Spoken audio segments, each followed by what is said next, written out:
I'll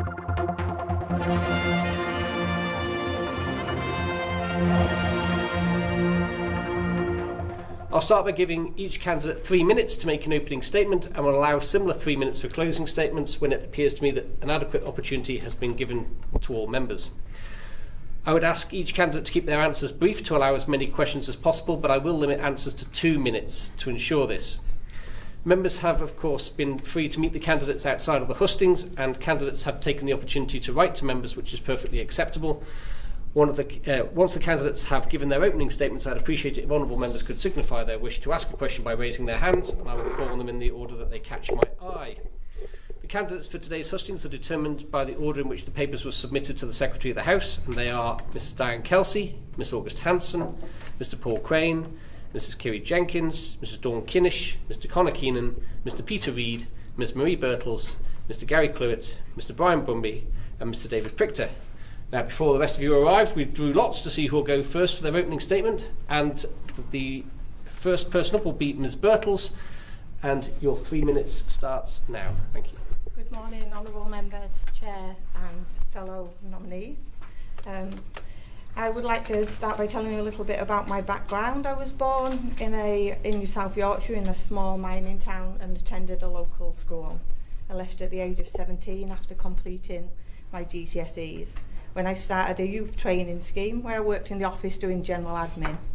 Due to lack of employment in the area, at the age of 18 I decided I would move to London, where I soon secured a job working in a psychiatric ward for the elderly. Then I had a variety of jobs, including residential social work for the Royal National Institute for the Deaf, a business manager for the Special Needs Workshop, customer services for Brent Council's one-stop shop, before I returned to my hometown with my then 3-year-old son. I then worked within Yorkshire, within the Department of Works and Pensions in an admin role, and secured a job with the National Probation Service, where I worked in all of the Doncaster prisons as part of the resettlement team, until I moved to the Isle of Man in November 2003. I instantly fell in love with the island.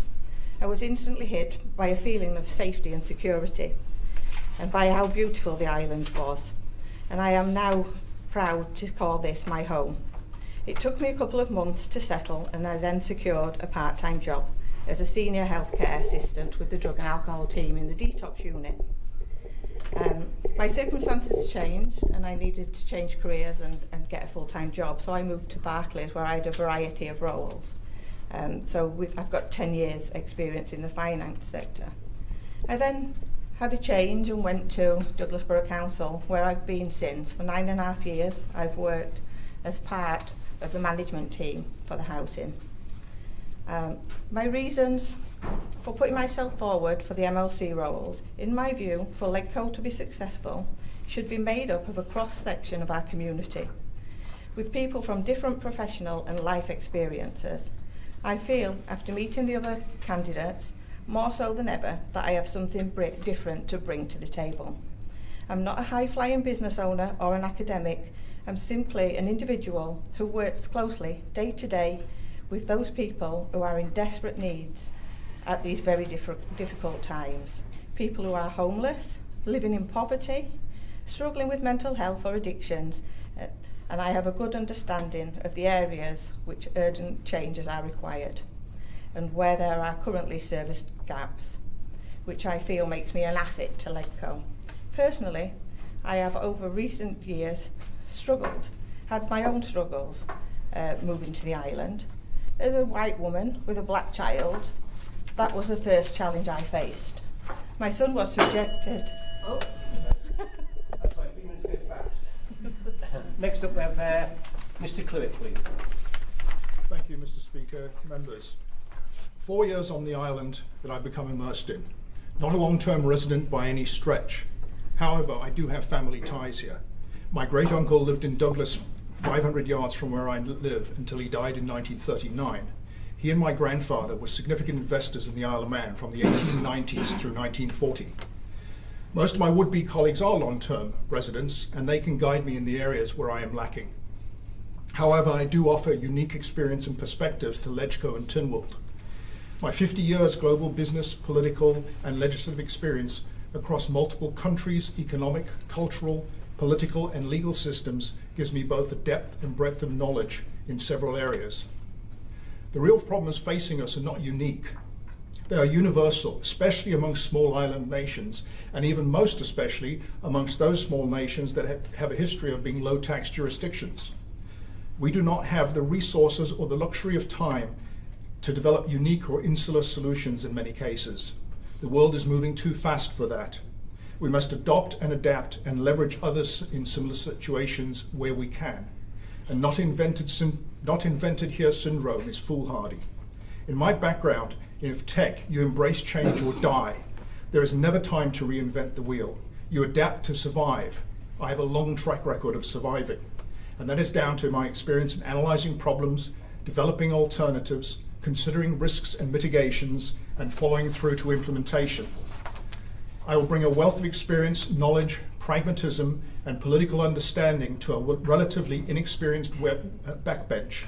I do know how the political sausage is made. I'm an experienced negotiator and mediator, and I know how to get things done. I have long been a member of the executive in companies and other organizations.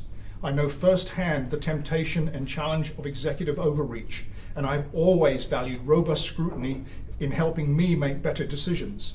I can help that decision-making process as I've been holding people at projects, policies, finances, and myself to account for a long time. Lastly, I'm also well experienced in negative scenario analysis and planning. An example, what if our population, instead of our population growing by 15,000 by 2030, it shrinks by 15,000? What if our well-paying professional classes, advocates, accountants, CSPs, teachers, and others that are the backbone of our tax system, our tax base, are suddenly made redundant and replaced by AI? Far-fetched? Perhaps. But some thought needs to be given to these types of scenarios and their possible outcomes. In short, I will be a valuable member of LegCo and Tynwald, if you will permit me. Thank you, Mr. Chair. Good morning, honourable members.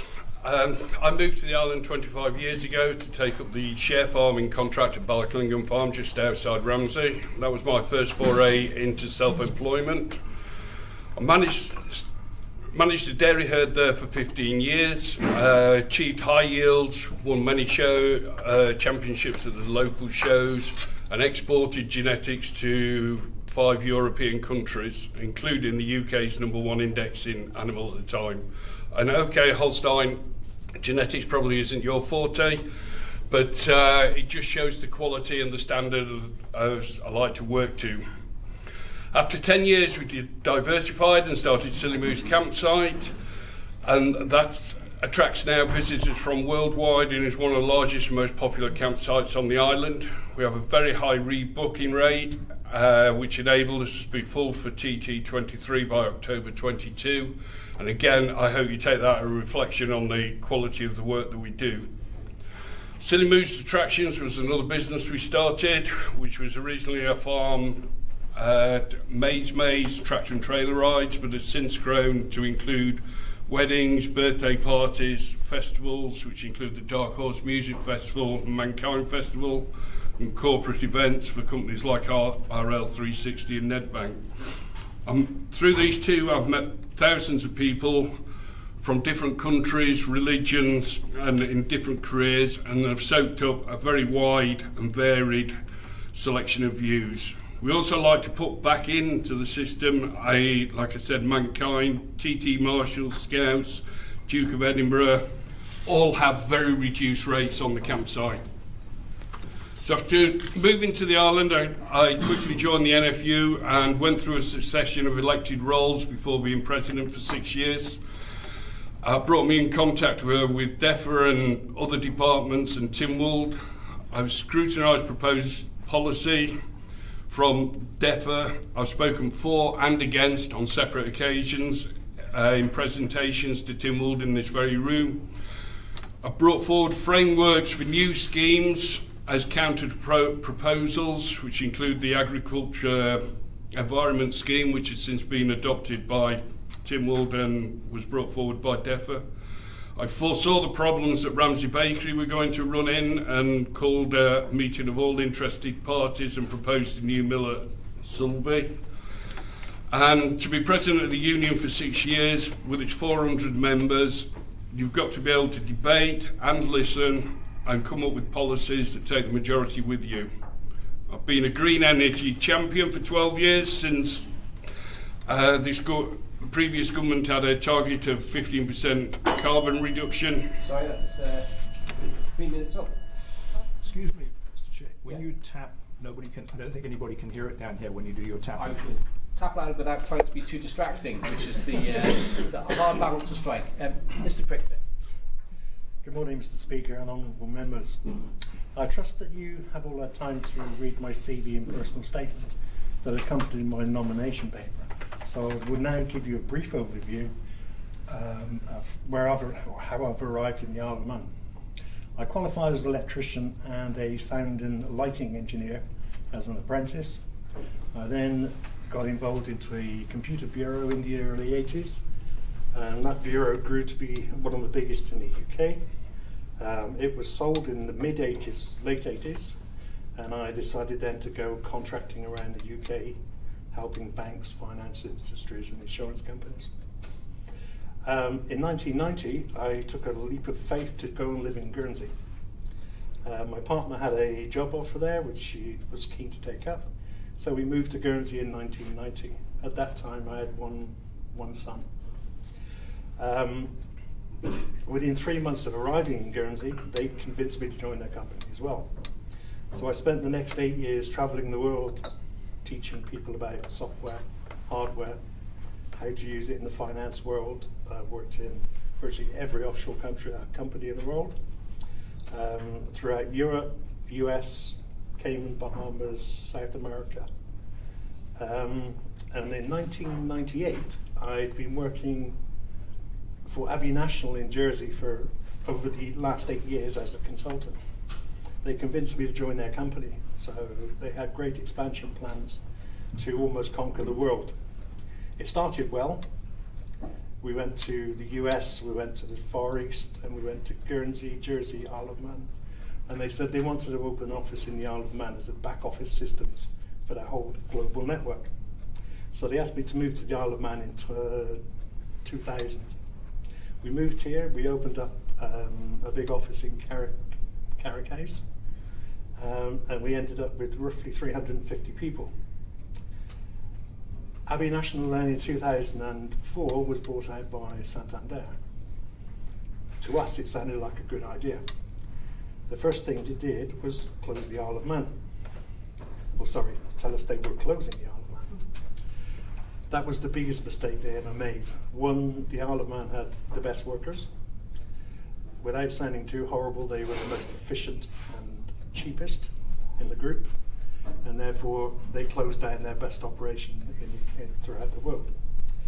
I see now, personally, they're actually reversing that and they're moving more back office staff to the Isle of Man again. But anyway, in 2007, when we actually finished closing the office, God, that put me off then, sorry. I'm sorry. In 2007. Sorry, that's the 3 minutes, I'm afraid. Sorry. You can't win. Right. Next up. Mrs. Kelsey. Thank you, Mr. Speaker. I'm grateful for the opportunity to speak to Tynwald members and to listen to your questions, answer them, and also to everybody else here. It should be an interesting morning. At the time of my election to LegCo in November 2021, I made much of my ability to be a good legislator from day one, given my previous experience and both on island and in the Royal Air Force. My probation period has not disappointed. It's been hard and challenging work at times, but immensely fulfilling. As an engineer by training, scrutinising and understanding what's put in front of me is second nature. I have found this very valuable in my role as an MLC. We are elected by you to add a useful additional layer of sense checks for bills as they travel through Tynwald. We take care and time to read and understand the intent and the potential impacts of our laws, amending them where we think it's necessary, but ultimately to ensure their clarity and fairness, as these are the rules that will govern our island. Although we haven't seen as much primary legislation as expected, we have all seen swathes of secondary legislation by way of regulations, rules and orders.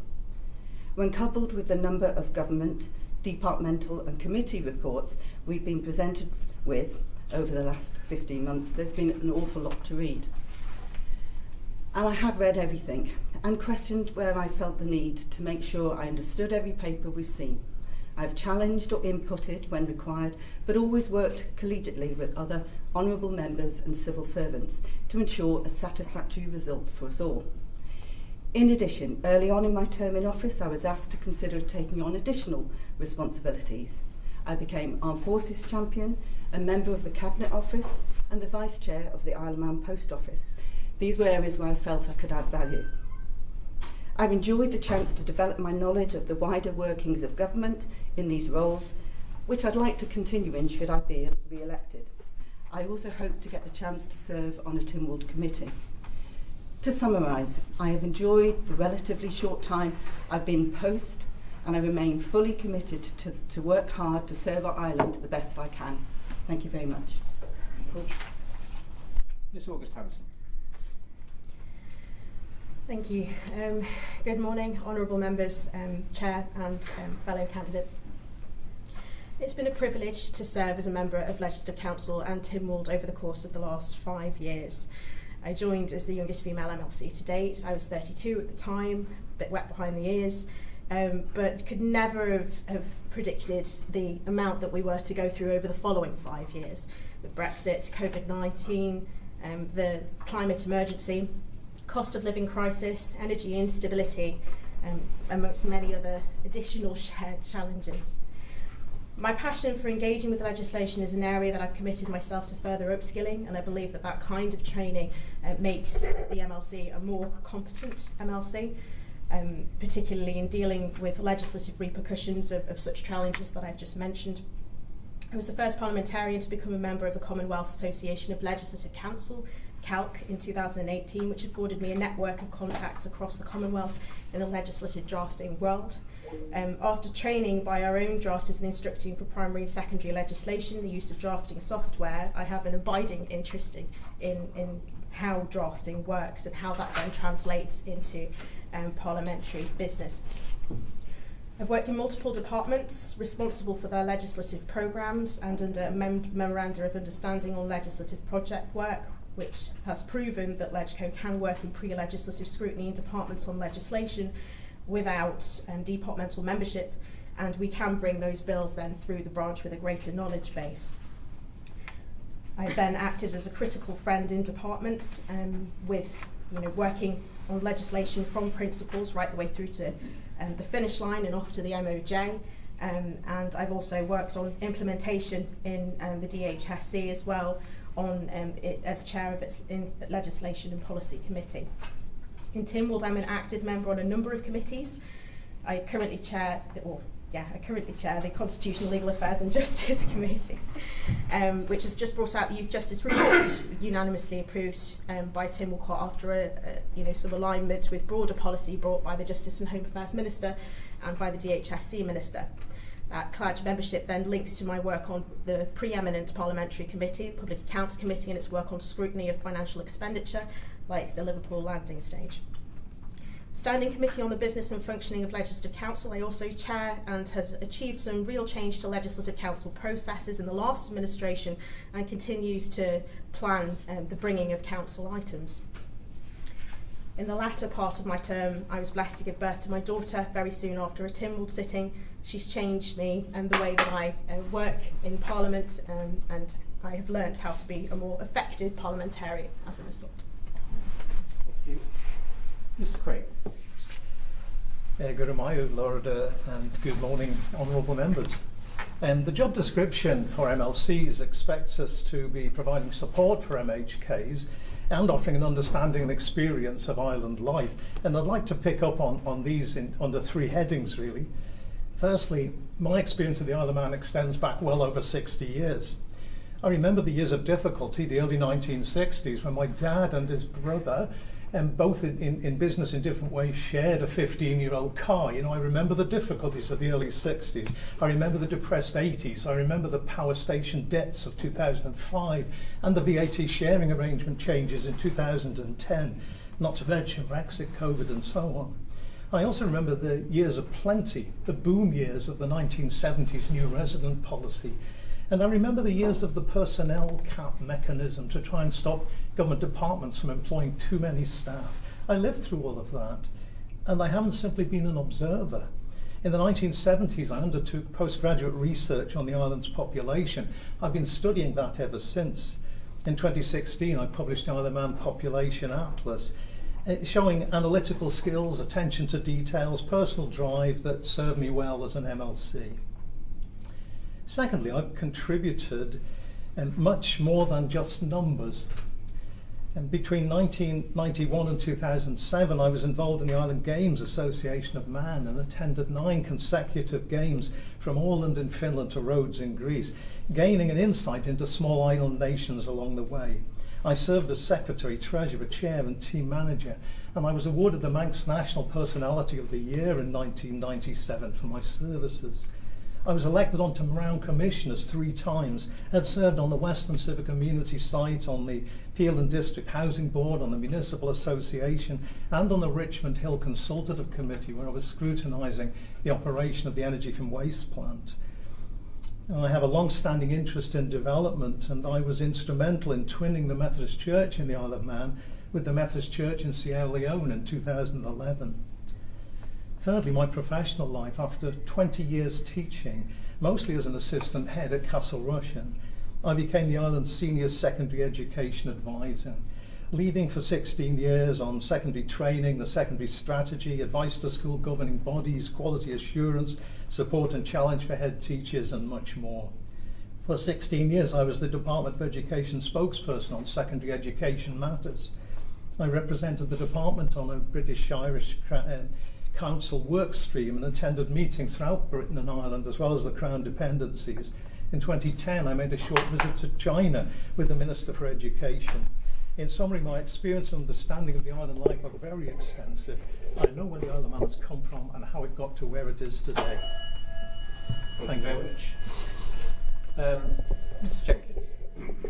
Mr. President, Mr. Speaker, honourable members, good morning and thank you for the opportunity to be here today. I was born in Caine, one of the oldest Manx families who can trace their ancestry back to the Vikings. My mother was a native of Peel. She's best known for being the pin-up girl for the Peel P50, as she worked for Peel Engineering.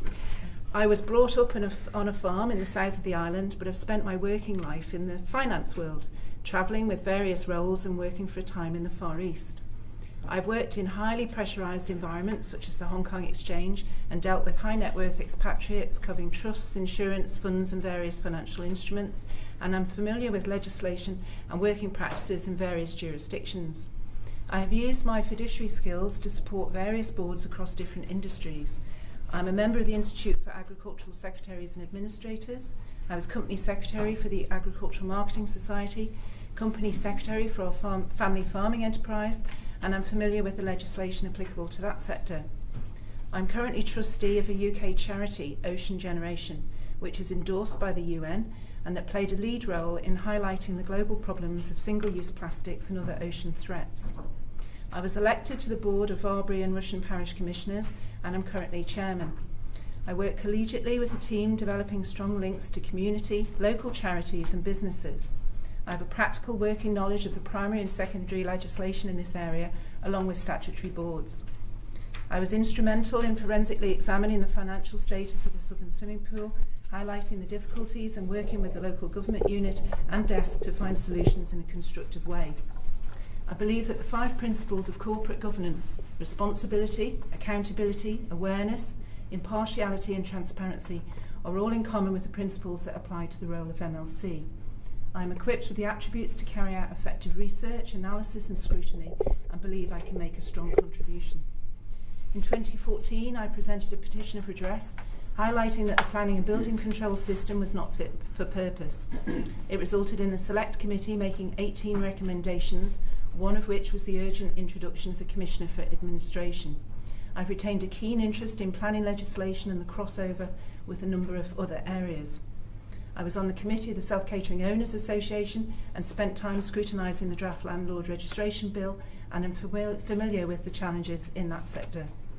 I already have a proven ability to read legislation in detail and understand real-world implications. I have, as a layperson, challenged government, particularly when departments have failed in their duties to uphold provisions of the acts for which they are responsible. I hope that the aforementioned examples give you a very brief overview into why I believe I possess the breadth of knowledge to become an effective MLC. Thank you very much. Mrs. Kirrie. Thank you, Mr. Speaker, honourable members, ladies and gentlemen. Since arriving here in 1997 as a young graduate, I was attracted here by the professional opportunities available. I very much embraced the warm welcome here, and I immediately enjoyed an array of recreational and professional opportunities. I'm proud to have settled here. I'm raising my family of 4 children here, and I feel part of great communities around this island. Relevant to this role, I believe I bring a broad set of life skills, experience and knowledge. Dual professionalism as a lawyer and a teacher too. My legal experience offers transferable skills from the interpretation of legislation to analytical and investigative skills with a keen eye for detail, all relevant to a scrutiny role. My teaching experience as a law and business lecturer taught me the value of lifelong learning and skills development, as well as understanding the human mind. This growth mindset results in an open mind for new ideas in a changing world.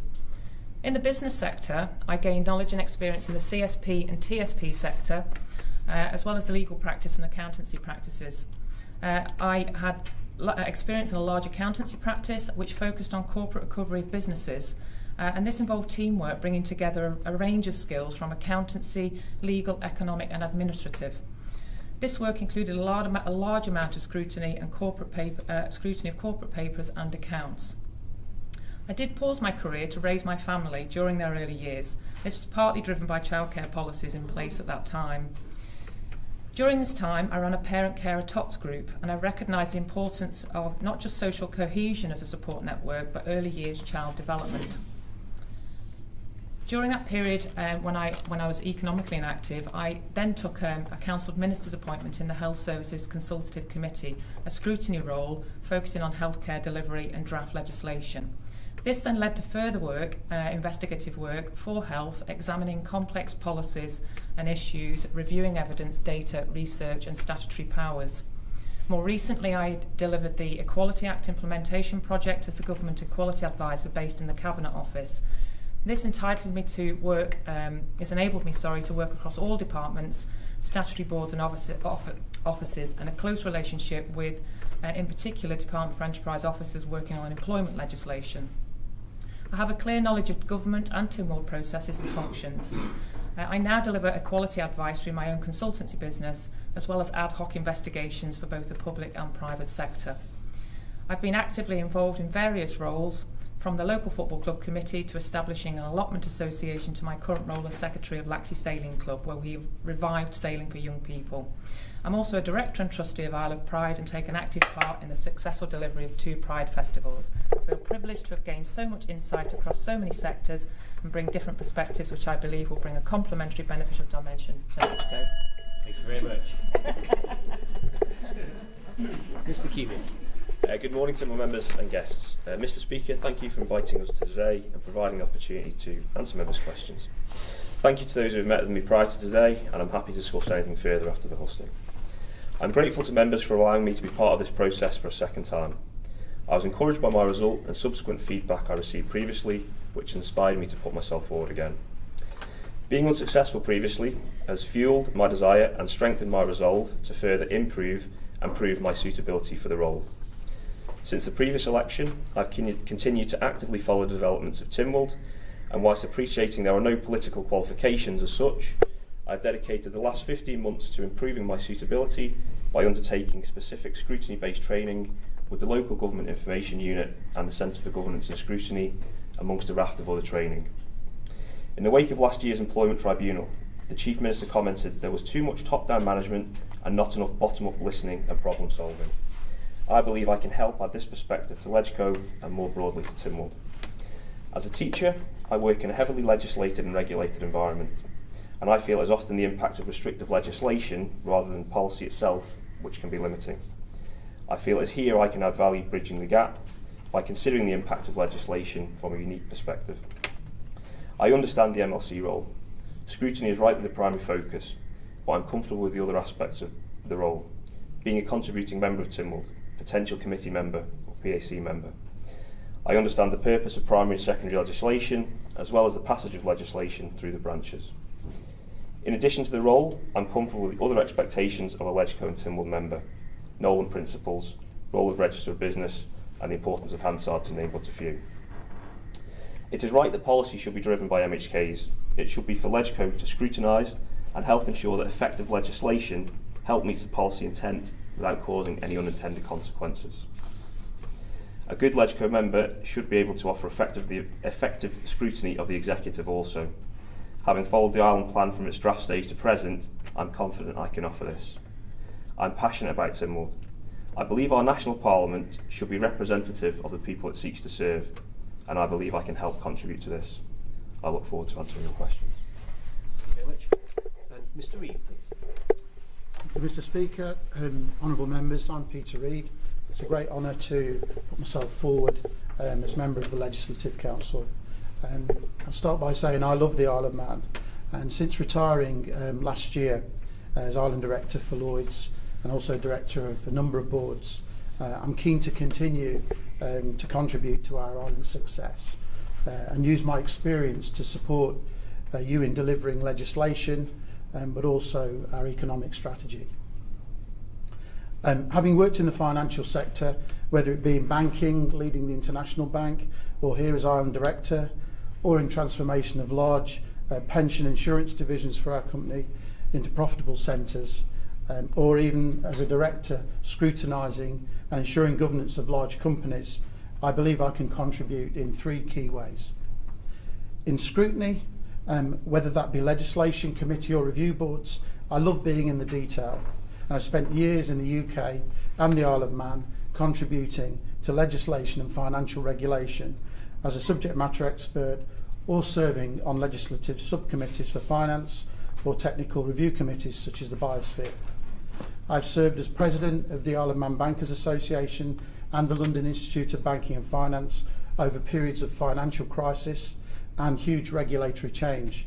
And critical evaluation across multiple jurisdictions all over the world has been the start point. I'm used to working with this level of detail in highly complex areas.